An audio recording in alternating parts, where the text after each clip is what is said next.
कोलकाता की धुंधली पीली सड़कों पर बारिश की लगातार बौछारों से चमक आ जाती है।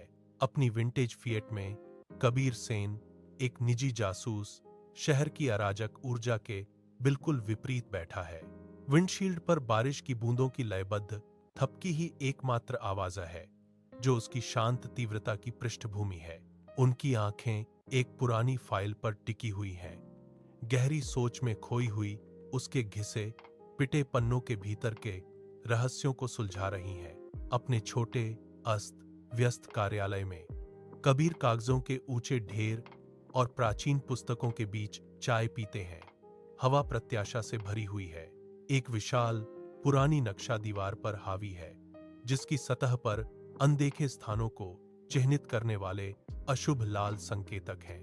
उनकी आंखें तेज और केंद्रित रहस्यमय नक्शे से अपनी घड़ी की ओर झपकीं, जिसकी चमक रात के 10 बजे का देर से समय बता रही थी। पल भर की खामोश तीव्रता महसूस की जा सकती है, क्योंकि कबीर की निगाहें चिह्नित नक्शे पर टिकी हुई हैं। हवा में एक खामोश वादा लटका हुआ है। कबीर के ऑफिस का दरवाजा अचानक खुलता है, रात की चुप्पी चीरती हुई। रिया दत्ता, विक्रम दत्ता की पत्नी, दरवाजे पर खड़ी है। उसकी आंखों में दुख और दृढ़ता का मिश्रण है। उसकी आवाज में एक अजीब दृढ़ता है जो उसकी दुख भरी आंखों के विपरीत है। रिया कबीर को सीधे देखती है, एक तीव्र और सीधा नजरिया। कबीर के मंद प्रकाश वाले कार्यालय में रिया दत्ता कढ़ाई से बैठी है। उसका चेहरा एक डेस्क लैंप द्वारा डाली गई लंबी छाया में डूबा हुआ है। बनावटी दुख से भरी उसकी आवाज तनावपूर्ण खामोशी में गूंजती है, लेकिन उसकी ठंडी गणनात्मक आंखें उसके असली इरादों को उजागर करती हैं। वह एक टिश्यू पकड़े हुए है जो उसके प्रदर्शन का एक हिस्सा है, फिर भी उसके शांत चेहरे को बिगाड़ने के लिए कोई आंसू नहीं गिरते। कबीर ध्यान से सुनता है, उसकी निगाहें टिकी रहती हैं, उसके हर शब्द और सूक्ष्म हाव भाव को परखता है। पुलिस कुछ नहीं कर रही है, मुझे असली कातिल चाहिए, रिया घोषणा करती है। उसकी आवाज एक खौफनाक मांग है। विक्रम दत्ता के भव्य बंगले के अंदर कबीर हालिया उथल पुथल के मूक प्रमाण के रूप में दृश्य का निरीक्षण करता है। महंगी कलाकृतियां अब तिरछी दीवारों को सुशोभित करती हैं। उनकी सुंदरता बिखरे हुए अव्यवस्था से धूमिल हो जाती है।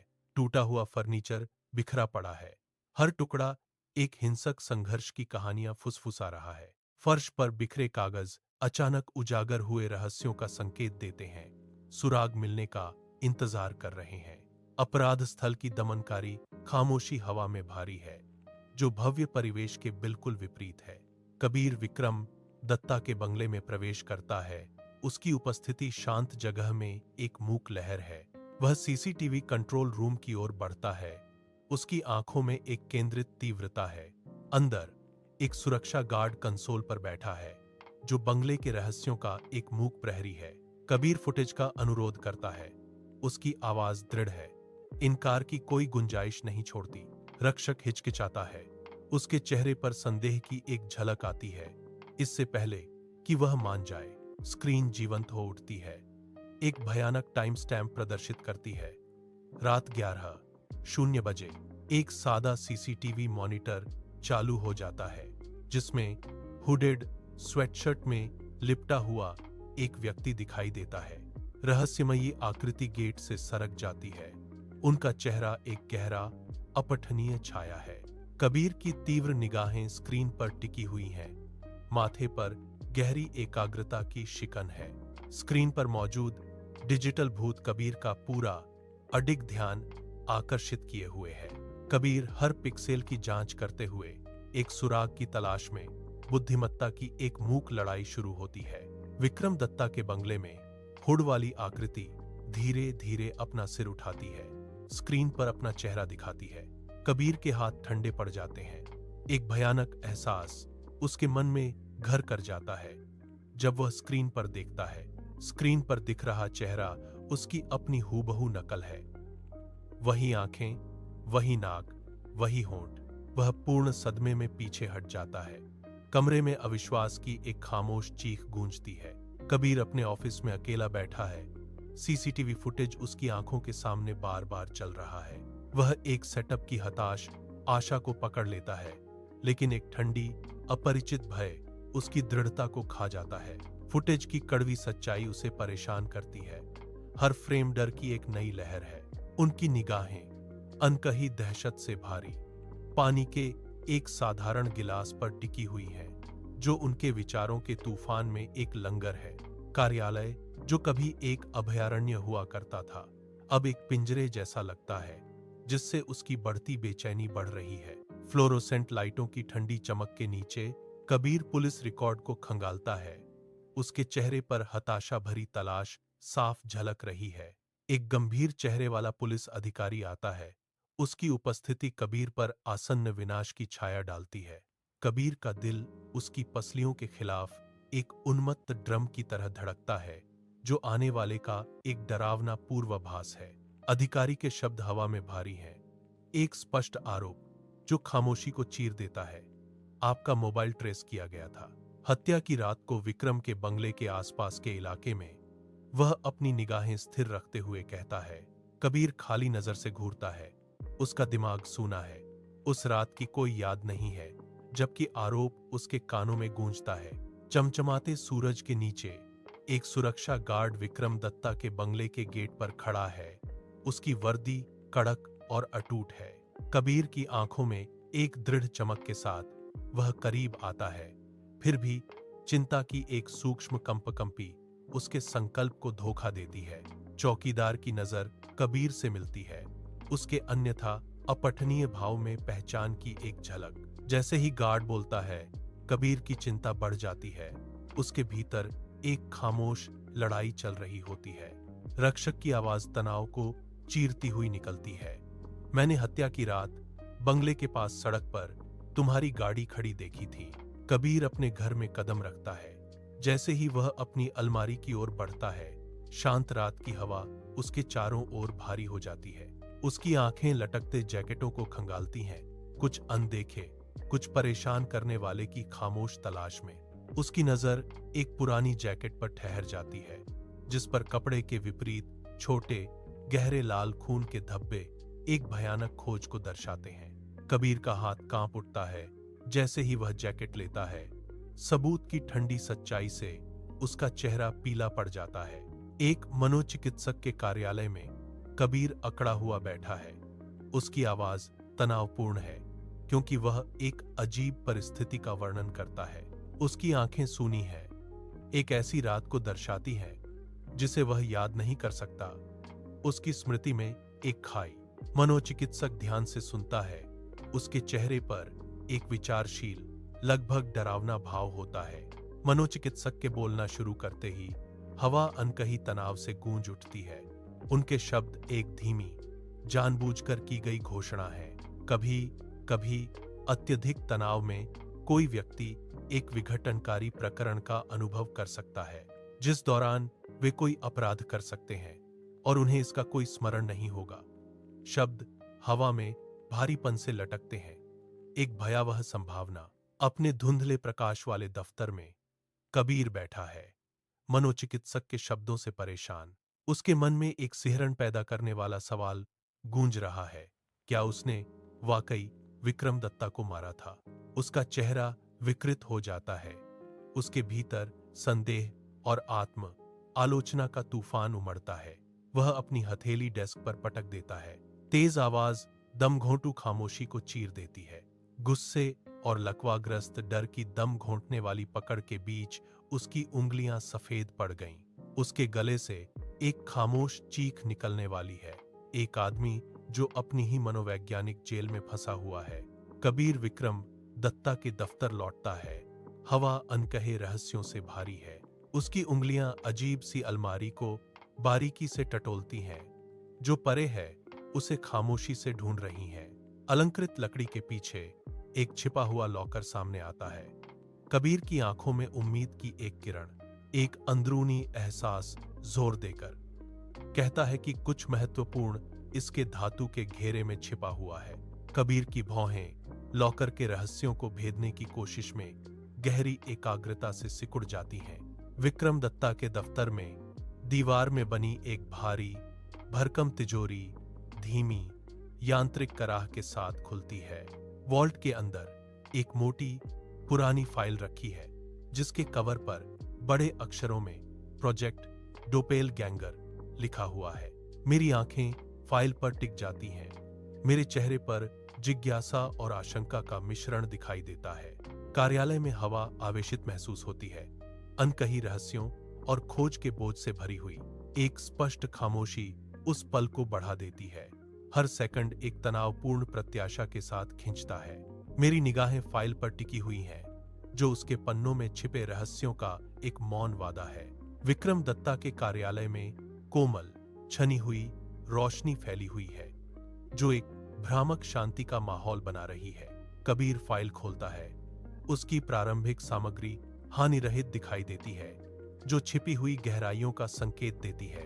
जैसे ही वह पढ़ता है, कबीर के चेहरे पर एक धीमी दहशत छा जाती है।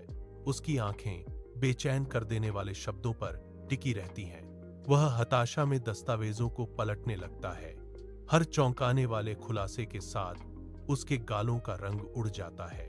फाइल विक्रम दत्ता की टेक कंपनी की गुप्त परियोजना का खुलासा करती है। एक भयावह सच्चाई सामने आई है। विक्रम दत्ता के चिकने आधुनिक कार्यालय के अंदर जैसे ही मैं एक फाइल को स्कैन करता हूं, प्रौद्योगिकी की कोमल गूंज हवा में भर जाती है। मेरी आंखें पाठ पर टिकी हुई हैं। मेरी आंखें चौड़ी हो जाती हैं। एआई रोबोट्स के बारे में हर पंक्ति को सोख लेती हैं, जो इंसानों की नकल पूरी तरह से कर सकते हैं। चेहरे, आवाज, चाल, एक भयानक रहस्य उद्घाटन। फाइल में कबीर सेन के चेहरे और शरीर की एक विशेष प्रोटोटाइप, एक भयानक सटीक समानता का अनावरण किया गया है, जिससे मेरी रीढ़ की हड्डी में सिहरन दौड़ जाती है। मेरी आंखों में एक नई रोशनी जल उठी है। इस बेचैन करने वाली खोज के सामने समझ की एक चिंगारी। जैसे जैसे स्थिति की गंभीरता समझ में आने लगती है। अपने दफ्तर में कबीर मंद रोशनी से घिरे बैठे हैं। एक भयानक पहेली के टुकड़े आखिरकार एक साथ जुड़ रहे हैं। एक भयानक एहसास होता है। वह निर्दोष है। हत्या एक रोबोट, उसके रोबोटिक हमशक्ल ने की है। यह खुलासा उसके रीढ़ में सिहरन पैदा कर देता है। लेकिन एक नया, अधिक भयावह सवाल अंधेरे से उभरता है। मास्टर कठपुतली कौन था? वह जिसने अपने रोबोटिक जुड़वां को इतनी घिनौनी हरकत करने का आदेश दिया। अपनी मंद रोशनी वाले दफ्तर में कबीर कंप्यूटर स्क्रीन पर खाली नजर से देख रहा है। उसकी चमक ही एकमात्र रोशनी है। उसे अचानक एक भयानक एहसास होता है। उसकी आंखें समझ की एक चमक के साथ चौड़ी हो जाती हैं।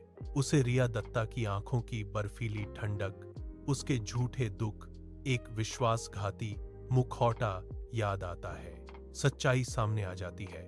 रिया दत्ता ने रोबोट को कमांड दिया था। जवाब दिल दहला देने वाला है। बांझ फ्लोरोसेंट रोशनी वाले पुलिस स्टेशन में कबीर खड़ा है। उसके हाथ में एक फाइल है। वह अधिकारियों को फाइल प्रस्तुत करता है।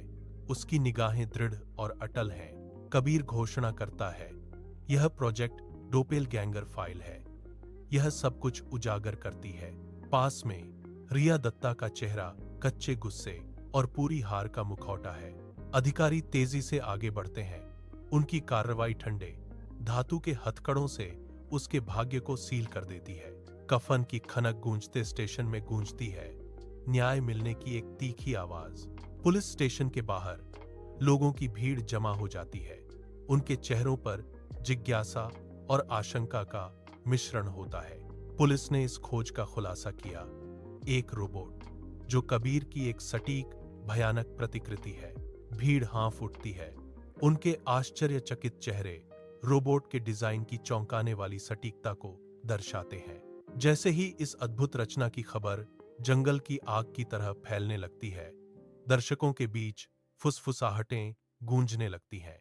शहर अविश्वसनीयता से गूंज रहा है, क्योंकि असंभव एक भयानक, लुभावनी वास्तविकता बन जाता है। कोलकाता की स्याह काली रात उतरती है। हलचल भरे शहर पर एक भारी कफन की तरह धुंध छा जाती है। भूतिया लकीरें संकरी अंधेरी गलियों में बुनी जाती हैं। कबीर अकेला चलता है। उसकी आकृति दूर की स्ट्रीट लाइट्स की धुंधली चमक के सामने एक अकेली छाया है। हाल ही में बंद हुए मामले की थकान से भरा उसका चेहरा एक परेशान करने वाले विचार के बोझ तले दबा है। रिया दत्ता की गिरफ्तारी एक खौफनाक जीत उसके हर कदम पर मंडराती है। उसके दिमाग में एक सवाल गूंजता रहता है। ठंडी नम हवा में ली गई हर सांस रहस्य को और गहरा कर देती है। उसके भीतर अनसुलझा सवाल घूम रहा है। कबीर कोलकाता की एक धुंधली सड़क पर अकेला चलता है। देर रात शहर के सामान्य शोर को दबा देती है। वह ऊंची इमारतों को देखता है। उसके चेहरे पर एक अजीब गहरी उदासी छाई हुई है। उसकी आवाज एक धीमी गड़गड़ाहट खामोशी को तोड़ती है। अगर कोई रोबोट जो बिल्कुल इंसान जैसा दिखता है कोई अपराध करता है, वह रुक जाता है। उसका सवाल का वजन रात की हवा में भारी हो जाता है। तो असली मुजरिम कौन है? उसकी निगाहें अंधेरे को चीरते हुई एक जवाब की तलाश में है। मशीन या वह इंसान जिसने उसे ऐसा करने का आदेश दिया? कोलकाता की स्ट्रीट लाइट्स की चमक के नीचे कबीर सेन भीड़भाड़ वाली भीड़ में घूम रहे हैं। उनके चेहरे पर एक गहरा एहसास उकेरा हुआ है। यह जीवंत शहर जो कभी सुकून देता था, अब अनकही धोखेबाजी और छिपे हुए सच से भारी लगता है। उसे झूठ की कपटी उपस्थिति महसूस होती है जो मानवीय चेहरों में छिपी हुई है, उसके चारों ओर भीड़ में बुनी जा रही है। उसके मन में गहरे सवाल घूम रहे हैं। रात में और गहरा उतरते हुए उसके शांत बाहरी रूप के नीचे एक तूफान पनप रहा है। कबीर का सिलहूट बढ़ती हुई अंधेरे में विलीन हो जाता है। शहर के रहस्यमय आगोश में समा जाता है। उसके विचार शून्य में गूंजते हैं।